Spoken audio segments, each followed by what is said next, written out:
అందరికీ నమస్కారం.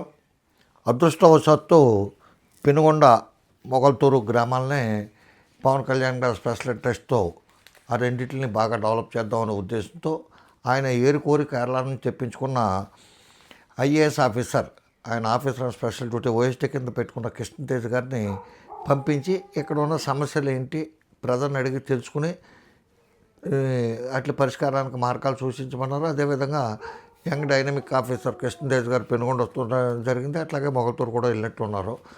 ఇక్కడ సమస్యలన్నీ నోట్ చేసుకున్నారు. అట్లా పరిష్కారానికి మరి ప్రయత్నం చేస్తున్నట్టున్నారు.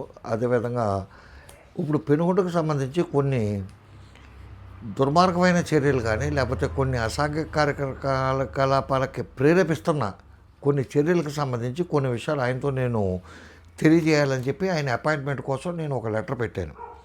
గతంలో ఒకసారి కృష్ణతేజ్ గారు నాకు కాల్ చేశాడు. ఆయన నేను చేయలా, ఈ వయసు సోదరులు ముందు అది గమనించుకోండి, నేనే చేశానని అనుకుంటారు కదా, మీకు ఇది తక్కువ కాబట్టి. ఆయనే నాకు కాల్ చేశారు, ఏదో ఇష్యూ కోసం కాల్ చేసి నాతో కొంచెం మాట్లాడటం జరిగి మళ్ళీ మనం కలుద్దామండి విజయవాడలో కానీ లేకపోతే పెనుగొండలో కానీ ఎక్కడో చోట హైదరాబాద్లో కానీ ఎక్కడో చోట కలుద్దామని చెప్పి అన్నారు. అది నా ఉద్దేశంతో మొన్న ఒక వాళ్ళ పిఏ గారికి ఫోన్ చేశాను. ఆయన మన్యంలో ఎక్కడో ఈ పవన్ కళ్యాణ్ గారు చాలా ఇంట్రెస్ట్ తీసుకుని రోడ్లు వేస్తున్న కార్యక్రమానికి పర్యవేక్షణకి వెళ్ళారు ఆయన. అది వచ్చిన తర్వాత నెక్స్ట్ వీక్ ఏదో 1-2-3 రోజుల్లో నాకు అపాయింట్మెంట్ ఇస్తారో, వెళ్ళి కలిసినప్పుడు పర్సనల్గా నేను కొన్ని విషయాల గురించి చెప్పాలనుకున్నాను. మెయిన్ ఏంటంటే గంజాయికి సంబంధించిన ఇష్యూ ఒకటి. అంటే ఇవన్నీ పోలీసులు పట్టించుకోవట్లా. మా పెనుగొండ సిఐ గారు కానీ ఎస్ఐ గారు కానీ స్టాఫ్ కానీ ఎవరో వాళ్ళ కారణాలు వాళ్ళకు ఉంటాయి. మీ అందరికీ తెలిసిన విషయం కదా. నేను మళ్ళీ ప్రత్యేకించి రొక్కించి నొక్కి ఒక్కాడించవలసిన పని లేదు కాబట్టి వాళ్ళు సక్రమంగా కామ్గానే ఉంటారు. వాళ్ళు యథావిధిగా గంజాయికి సంబంధించిన విషయం కానీ లేకపోతే పెనుగొండలో ఉన్న లాడ్జీలకు సంబంధించిన విషయం కానీ, అన్ని లాడ్జీలు పెనుగొండకు అవసరంలా. చెప్తాను, నువ్వెవడం అనుకుంటారేమో, పెనుగొండలో పుట్టి పెరిగాను కాబట్టి పెనుగొండ నైట్ స్టే చేయవలసినంత అవసరం ఉన్న ఏ వ్యాపారం కానీ వ్యవహారం కానీ వాణిజ్యం కానీ వర్తకం కానీ ఏమీ లేదు. వస్తే గీస్తే ఎవడైనా వచ్చి నైట్ అక్కడ ఉన్నాడంటే డెఫినెట్గా కన్నికా పరమేశ్వర అమ్మవారి దర్శనార్థం నిమిత్తం, మళ్ళీ మహిషాసురమర్దని నగరేశ్వర స్వామి దర్శనం నిమిత్తం కూడా కాదు. వాసవి కన్నికా పరమేశ్వర మీద అభిమానంతో 6 వయసులు కేరళ నుంచి కానీ కర్ణాటక నుంచి కానీ తమిళనాడు నుంచి కానీ వచ్చిన వాళ్ళే బస్సుల్లోని కారులోని టూరిస్టులోని వచ్చిన వాళ్ళే అక్కడ స్టే చేస్తారు.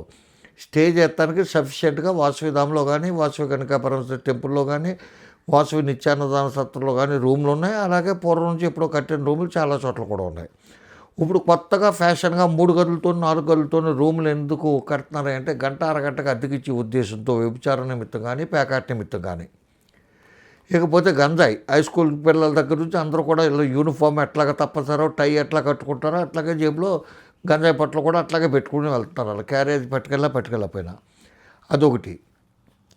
గ్రామ పంచాయతీ చేసిన అన్యాయాలు అకృత్యాలు ఏ ఈవో వచ్చినా, ఏ సెక్రటరీ వచ్చినా, ఏ గుమస్తాలు వచ్చినా, ఏ గ్రామ పంచాయతీ సర్పంచ్లు వచ్చినా పట్టించుకోపోతానండి, లేకపోతే తినేస్తానండి, ఏదైనా అనుకోండి, నాకు అభ్యంతరం ఏమీ లేదు. ఎవరు నా మీద ఏ విధమైన ఎలిగేషన్ పెట్టినా నాకు ఇబ్బంది కానీ ఏమీ లేదు. గ్రామ పంచాయతీలో వాళ్ళు ఎందుకంటే పని చేయవలసిన వాడు చేయకపోతున్నాడంటే ఏదో తినేసి ఉంటాడని నేను భావిస్తాను. చాలా కమర్షియల్ కాంప్లెక్స్లో గుర్తునే వెలుస్తున్నాయి. ఆ వెలిసిన కమర్షియల్ కాంప్లెక్స్కి ప్లాన్లు ఉండవు, పర్మిషన్లు ఉండవు. వాళ్ళు ఎంక్రోచ్ చేస్తున్నారు, గవర్నమెంట్ ల్యాండ్ ఎంక్రోచ్ చేస్తున్నారు, రోడ్లు ఎంక్రోచ్ చేస్తున్నారు. వాళ్ళ మీరు ఎందుకు నియంత్రించట్లేదు, వాళ్ళకి కనీసం నోటీసులు ఎందుకు ఇవ్వట్లేదు, వాళ్ళకి నోటీసులు ఇచ్చి మళ్ళీ ఎందుకు వెనక్కి తీసుకుంటున్నారు అనే దాని విషయం ఒకటి. అదేవిధంగా చాలా కమర్షియల్ కాంప్లెక్స్లు. ఇంకొకటి ఏంటంటే ముఖ్యంగా స్కూల్స్ ప్రైవేట్ బిల్డింగ్స్లోనే సొంత బిల్డింగ్స్లోనే స్కూల్స్ ఏర్పాటు చేశారు. వాటికి హౌస్ ట్యాక్స్ కడుతున్నారా, కమర్షియల్ ట్యాక్స్ కడుతున్నారా? గ్రామ పంచాయతీకి రావాల్సిన పన్నుల గురించి నేను చెప్పే అన్నిటి వల్ల గ్రామ పంచాయతీకి ఆదాయం తప్ప నాకేమీ రాదు. కమర్షియల్ బిల్డింగ్స్, అలాగే రెసిడెన్షియల్ హౌసెస్ చాలా వరకు కూడా అసెస్మెంట్ చేయని చాలా ఉన్నాయి. అసలు ఎన్ని ఉన్నాయి, అట్లా ఎందుకు చేయట్లేదు? మీకు కారణం ఏంటి? మీకు ఏమైనా గ్రామ పంచాయతీకి సంబంధించిన వాళ్ళకి మీకు వచ్చిన ఇబ్బంది ఏంటంటే, మీకు ఏమన్నా మానసిక ఇబ్బందులు ఏమైనా ఎదుర్కోవటం వల్ల లేకపోతే అనారోగ్య సమస్యల, ఎందుకు సంవత్సరాల తరబడి అసెస్మెంట్ ఎందుకు చేయట్లేదు? చాలామంది నిరుపేదలు, పెద్దోడు పనులు పెద్దోడికి అయిపోతున్నాయి. నిరుపేదలు ఎందుకు ఇబ్బంది పెడతారు మీరు? వాళ్ళకి పర్మిషన్ ఇవ్వమంటే అనాథరైజ్డ్ లేఅవుట్ అంటారు. మరి ఏం చేయాలి? అటు సావాలా? ఆత్మహత్య చేసుకుని పురుగుల ముందు డబ్బా పట్టుకుని పంచాయతీ ఆఫీసులు సావాలా ఏంటి? అనాథరైజ్డ్ లేఅవుట్లు ఇచ్చింది వెధవలు ఎవరో? ఈ గ్రామ పంచాయతీ వెధవలే కదా. ఈ గ్రామ పంచాయతీకి సంబంధించినోడు ఆడు అనాథరైజ్డ్ లేఅవుట్ ఎత్తాడో అక్కడ అని చెప్పి చిన్న ఊరు అక్కడ నుంచి ఇక్కడికి తిరుగుతానికి 6-7 నిమిషాలు పడుతుంది. అప్పుడు లేఅవుట్లు వేసుకుంటున్నప్పుడు కొంతమందికి పర్మిషన్ ఎలాగ ఇవ్వగలిగారు మీరు? అనాథరైజ్డ్ లేఅవుట్ అన్నప్పుడు మిగతా వాళ్ళు ఎందుకు ఇబ్బంది పెడతారో?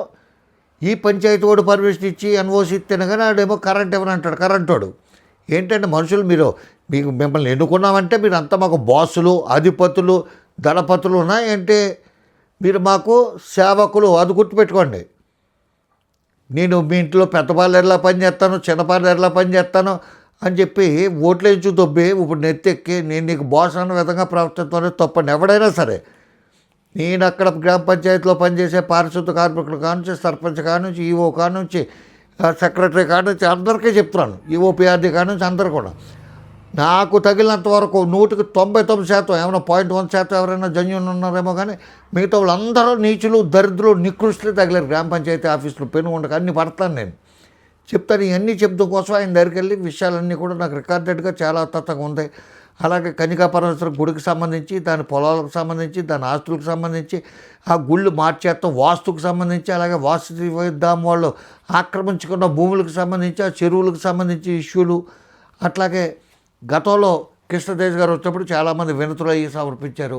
ఆ వినతులకు సమర్పించినట్లకి ఎంతవరకు పరిష్కారం చేశారు, చేస్తున్నారో, అసలు ప్రయత్నం ప్రారంభించారా, అసలు ఎవడిచ్చిన వినతి పత్రాలు అన్నీ బుట్టతాకలైపోయి పవన్ కళ్యాణ్ గారు ఏదో చెప్తే ఇక్కడ ఏదో జరుగుతుందని చెప్పి నేను అనుకోవట్లా. ఎందుకంటే డెఫినెట్గా కృష్ణతేజ్ అనే ఆయన పవన్ కళ్యాణ్ ఏది చెప్తే అది తూచా తప్పకుండా పాటించి దాని రిజల్ట్ కూడా ఆయన చెప్తాడు. కాబట్టి నా బాధ అంతా ఏంటంటే అటువంటి ఆఫీసర్ ఉన్నాడు, ఆయన మన ఊరికి బంధుత్వం ఉంది, చక్కటి వ్యక్తి, కరప్షన్ లేదు కాబట్టి కోరు తెచ్చుకున్నాడు. కాబట్టి ఆయన ఉండగా ఒక 2-3 పనులు చేయించుకుని మన గ్రామం ఏమన్నా డెవలప్ అవుతానికి ఆస్కారం. అంతకుముందు వచ్చినోడు మన ఊరి నుంచి పైకి వెళ్ళినోడు కానీ కిందకు వచ్చినోడు కానీ ఎవడో మనకి ఏమీ చేసి ఏడ్చింది ఏమీ లేదు. కాబట్టి ఆయన ఏదో విధంగా బతిలాడో బామాలో ఒక 2-3 మంచి పనులు చేయించుకుని గ్రామ అభివృద్ధిలో ఆయన ద్వారా మన పాత్ర కూడా ఉందని నిరూపించుకోవాలనే తపంతో నేను వెళ్తున్నాను.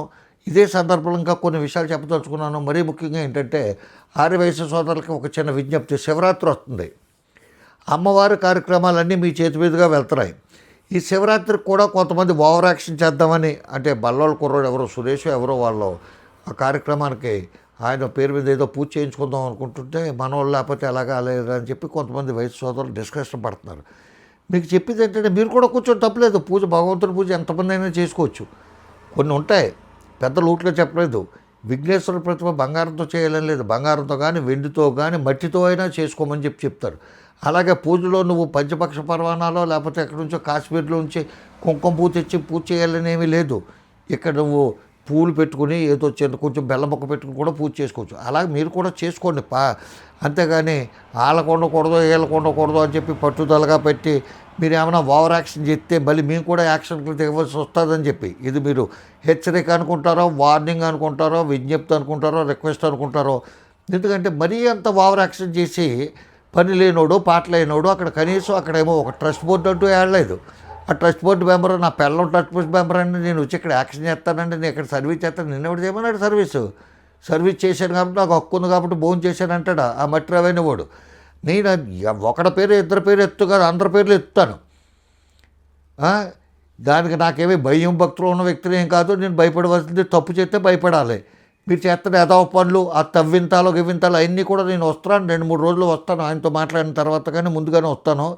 కాబట్టి అయ్యి తర్వాత మన కాలేజీ ఎప్పుడు పెట్టారు, ఎంత డెవలప్ అయింది, దానికి ఇంకా రిక్వైర్మెంట్స్ ఏమున్నాయి ఆయన ద్వారా. ఎందుకంటే కలెక్టర్ మావయ్య ఎంతోమంది స్టూడెంట్స్ చదువుకోవటానికి అయినా చాలా మార్గం చూపాడు. కాబట్టి కాలేజీకి కూడా ఆయన చేతుల మీదుగా ఏమన్నా చేయించుకుందాం అనే ఉద్దేశంతో ఒక విన్నపం ఆశిద్దాం, యాచిందాం. పోయిందేముందండి, ఏదో భగవంతుడి దయ వల్ల ఆయనకు ఇండస్ట్రియలిస్ట్తో పరిచయం అయ్యి ఏదో చెప్తే కొత్తగా కోర్సుల కోసం వాటి కోసం మన కాలేజీ వాళ్ళు చాలా తీవ్రంగా ఆ ఎండీ గారు కానీ, రాజు గారు కానీ, లేకపోతే ప్రిన్సిపాల్ అప్పారావు గారు కానీ చాలా తీవ్రంగా కృషి చేస్తున్నారు. కాబట్టి వాళ్ళ కృషికి మన వంతు వేడినీళ్ళు చన్నీళ్ళు సాయంగా మనం కూడా కొంత చేయాలనే ఉద్దేశం తప్ప అంతకుమించి ఏమీ లేదు. కాబట్టి నేను వెళ్తున్నాను. దీనికి సంబంధించి మీరు ఏమైనా చెప్పదలుచుకుంటే, ఇంకేమైనా నేను మర్చిపోయినా కానీ ఏమన్నా ఇది కూడా అడిగితే బాగుంటుందని ఏమైనా చెప్పదలుచుకుంటే నా నెంబర్కి వాట్సాప్లో చెప్పండి. మీ పేర్లు గీర్లు ఏమీ బయట పెట్టను. అదేవిధంగా పంచాయతీ వారు ఈ సందర్భంగా గ్రామ పంచాయతీ కార్యదర్శి వారిని, గ్రామ పంచాయతీకి సంబంధించిన అందరినీ కూడా నేను రిక్వెస్ట్ చేసేది ఏంటంటే నాకు కొంత మెటీరియల్ కావాలి, కొంత ఇన్ఫర్మేషన్ కావాలి కాబట్టి రైట్ ఇన్ఫర్మేషన్ ఎవరో అడుగు, నెల పోయాక ఇస్తాం అంటాను. గ్రామ పంచాయతీ ఎవడ బాబు సొమ్ము కాదు, ఎవడమ్మ మొగుడు సొమ్ము కాదు. కాబట్టి నేను అడిగిన రిక్వైర్మెంట్స్ కొంచెం తొందరలో ఇస్తారని చెప్పి నాకేం రిక్వైర్మెంట్స్ కావాలనేది వేళ ఆదివారం అయినా ఈరోజే మెయిల్ చేస్తాను. ఆ సెక్రటరీ గారికి వాట్సాప్లో కూడా పెడతాను, గ్రూపుల్లో కూడా పెడతాను నేను ఏం అడుగుతున్నాను అనేది. కాబట్టి దయచేసి దీనికి మీ వంతుగా మీరు ఏమైనా సహకరించగలిగితే, ఎందుకంటే ఇంత సొంత చెప్పాలంటే ఒక ఇంత నవల అవుతుంది, ఇద్దరు పురుషులు వచ్చారని రాసినంత నవల అవుతుంది. కాబట్టి వీడియో చేసి మీకు పెడతాను. దయచేసి దీన్ని మన పెనుగొండ గ్రామస్తులు ఒక్కడికే షేర్ చేయండి. వాళ్ళు ఎవరన్నా సమస్యలు కానీ పరిష్కారాలు కానీ సూచిస్తారనే ఉద్దేశంతో ఈ వీడియో షేర్ చేయమని అడుగుతున్నాను. ఉంటాను. నమస్కారం. రామాంతరావు. జై హింద్.